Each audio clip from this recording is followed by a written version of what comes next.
Bună, dragilor, și bine ați venit la o nouă citire. De această dată te invit la o analiză generală, în cadrul căreia vreau să văd ce urmează în viața ta din punct de vedere personal, profesional, financiar, dar și surpriza pentru tine din momentul în care tu vezi acest videoclip. Să spunem 24 de ore.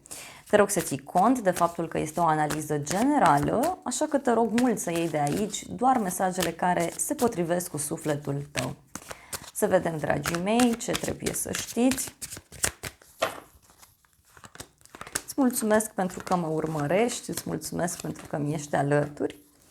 Aici avem un 6 de spade. Este un drum pe care îl faci cu mult entuziasm, cu multă bucurie către o persoană dragă ție. De asemenea, mai văd clar pe cineva care își dorește liniștea, își dorește pacea în acest moment. Dar ce văd că e ca și cum tu în acest moment mergi către pasiunea ta, către fericirea ta, către vindecare, către echilibru. Pentru unii mai văd aici o legătură cu zodia Săgetător. Personal, avem 5 de spade. Aici e un compromis care e pe sfârșite. Da? Sau este vorba despre o nedreptate pe care cineva o face, o nedreptate pe care tu o simți, sau poate să fie vorba, așa cum am zis, de un compromis. În cazul acestei situații avem 2 de spade. E ca și cum cineva nu răspunde la telefon, cineva își închide telefonul, cineva evită să comunice, cineva nu-ți spune ce simte, ce crede. Deci aici, pentru tine, eu văd clar o lipsă de comunicare, o problemă. Da? Cineva care are inima închisă. Ia să vedem cu ce are legătură compromisul ăsta sau 5 de spade.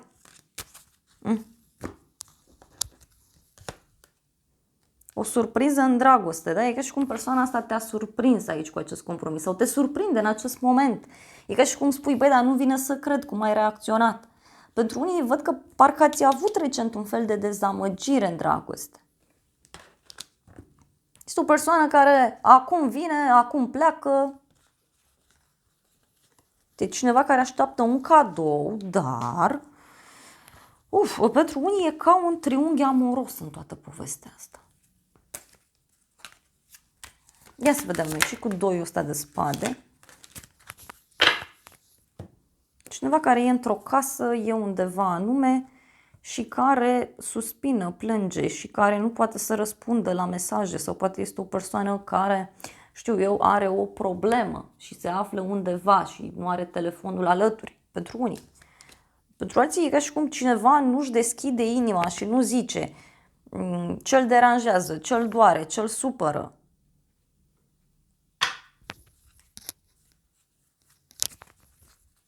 Mai vreau o carte.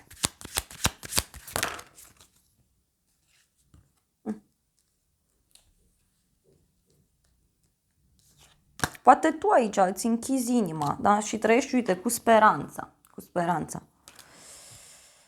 Bun, dar văd totuși oarecare problemă a cuiva. Parcă e o problemă de sănătate. Cavalerul de cupe. Opa. Bun, faci un drum către un loc drag sufletului tău pentru a-ți cumpăra ceva sau poate, cine știe, primești o propunere pe sufletul tău legată de bani, legată de muncă. Pentru alții, vedeți că dragostea poate să plutească în aer pe acolo. Adică, fie este un fost coleg de muncă, fie este o persoană alături de care tu faci niște activități, dar omul ăsta, uite, ar vrea să vină către tine cu o ofertă, cu o veste. 4 de monede, foarte interesant. 4 de monede vorbește despre faptul că tu aici devii mult mai încrezător în tine, da? Sau poți să primești o veste care să te liniștească, care să-ți ofere siguranță. Cei care vă căutați un loc de muncă, vedeți că sunt șanse, da? Sunt șanse. Văd o persoană mai dulce, iubitoare, mai romantică, mai sensibilă și o altă persoană care e mai încăpățânată, e mai înrădăcinată acolo în propriile convingeri. Poate este și o persoană puțin zgârcită, cine știe.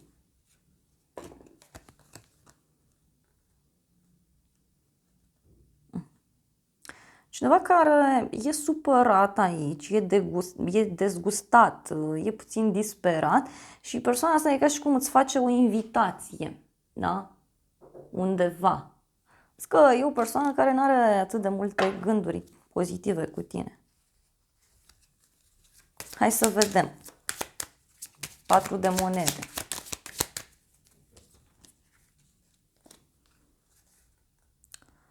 O întâlnire, uite, cu o femeie matură, da? Este o femeie, da, foarte, foarte bună aici, foarte stabilă. Poate pur și simplu vrei să cumperi un cadou cuiva, vrei să te întâlnești cu o persoană. Dar văd aici un fel de petrecere, un fel de celebrare, da? Uite, te întâlnești cu cineva. Hai să vedem surpriza în povestea asta. E steaua și cu 9 de monede. Wow! Surpriza ține de niște bani care vin din zona de online. Sau surpriza este acea independență pe care tu ți-o asumi. Surpriza ține și de o legătură aici cu zodia Vărsător, dar și de o noutate plăcută care are legătură cu banii. Da? Poate surpriza vine din partea unei persoane care este independentă din punct de vedere financiar, este o persoană foarte deschisă la minte, foarte sigură pe ea, e o persoană pozitivă. Ok. Surpriza e foarte plăcută pentru tine, dar hai să vedem în ce constă. În primul rând, ce e cu steaua? Ce zice?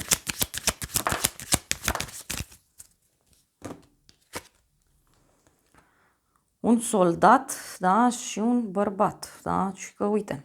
Da, surpriza ține de la un bărbat care e foarte sigur pe el, cineva care poartă uniformă, sau este o persoană foarte matură, este cineva care are un program foarte bine pus la punct, este cineva care știe foarte bine ce își dorește. O veste care apare în legătură cu o problemă a cuiva, dar are legătură și cu dragoste, e ca și cum cineva aici care îți poartă dragoste de mult timp și acum se gândește să fie sincer sau sinceră. Mai vreau o carte cu steaua. Da, e o problemă aici, uite, e o problemă de sănătate a cuiva, e o boală străină, e o boală nouă, e ceva. Hai să vedem, 9 de monede.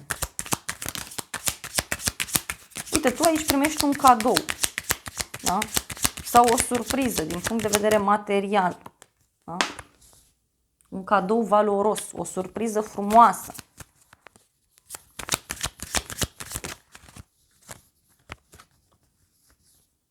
Da? Este o surpriză, uite, legată fie de zona medicală, fie este o surpriză legată de, nu știu, ajutorul pe care cineva cineva are nevoie de ajutorul tău aici.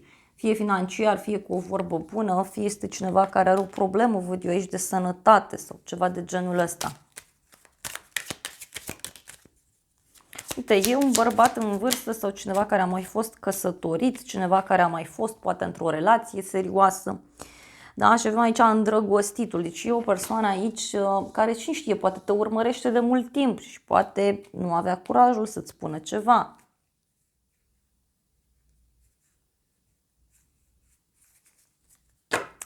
Hai să vedem îngerii romantici ce zic.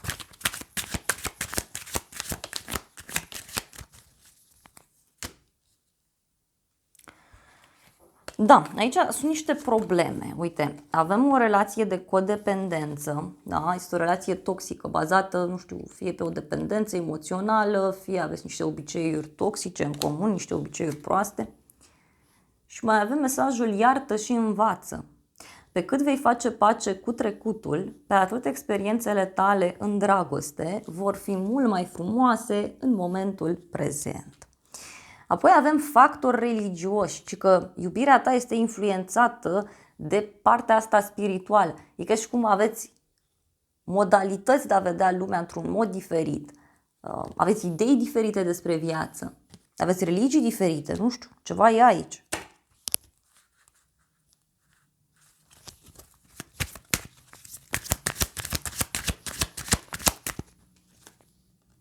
Separare mi-a ieșit, da? Separare. Aici e o separare, e un sfârșit, ceva se petrece, da? Hai să vedem și acest oracol ce spune, că e interesantă surpriza, deci e din partea unui bărbat, oricum ar fi, că este un prieten de-al tău, că este persoana iubită, ceva aici se întâmplă. Hopa! Avem o persoană din altă viață sau o persoană pe care o știi deja, poate este vorba despre o fostă iubire, da? Și avem aici o persoană matură, cineva care are de făcut o alegere între doi prieteni sau, nu știu, doi prieteni care vin la tine și îți cer un sfat. Pentru că văd aici o alegere, deci cineva trebuie să facă o alegere. Tocmai asta e surpriza.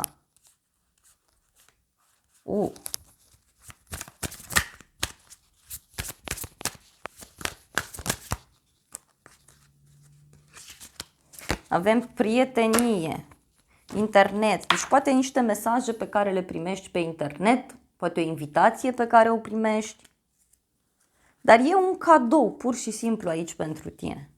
E un cadou extrem de frumos.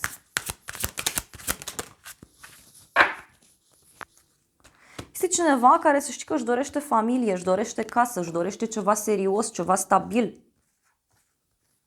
Aici, pentru cei singuri, poate să apară o nouă persoană, o nouă iubire. Dar este clar că persoana asta vrea ceva stabil, vrea ceva serios.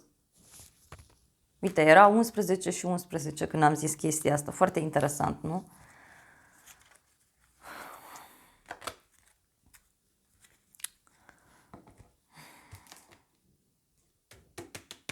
Hai să mai vedem și oracolul ăsta ce spune.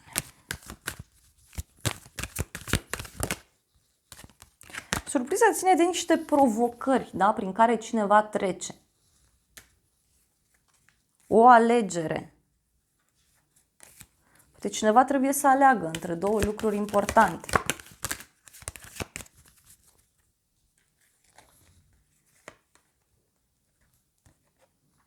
Da? Niște vești pe care le primești aici de la o femeie supărată sau de la o femeie îndurerată, mai poate să fie. Și e ceva legat de un bărbat matur, un bărbat asumat. Este și o persoană puțin geloasă, cineva care tot evită să ia niște hotărâri sau evită să-și asume până la urmă ceva. Da. Simt nevoia să folosesc, uite, tarotul meu, pe care nu l-am mai folosit de ceva timp. Să vedem pentru tine, da?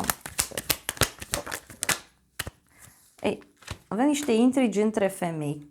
În toată situația asta tu ești bine, deci ești lăudat, ești onorat și avem mesajul că să nu disperi.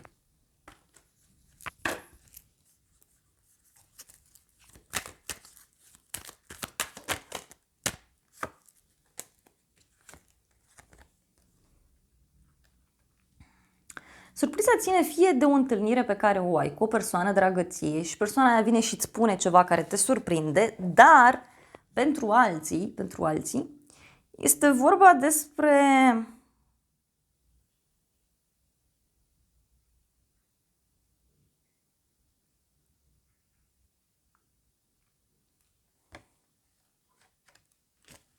o surpriză pe care o ai aici.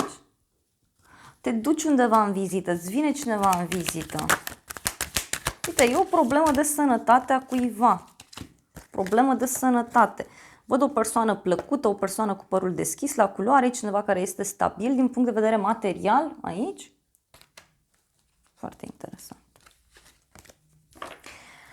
Și mai văd și niște oameni noi. Da, uite, poate să fie cineva care vrea să facă cunoștință cu o persoană.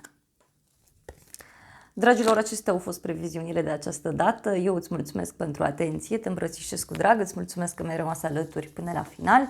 Sper din suflet să-ți fie de folos aceste informații. Îți mulțumesc încă o dată că mi-ai fost alături și îți reamintesc și de aplicația Cristina Zurba, disponibilă atât pe iPhone cât și pe Android. Te invit cu mare drag acolo oricând ai nevoie de o ghidare.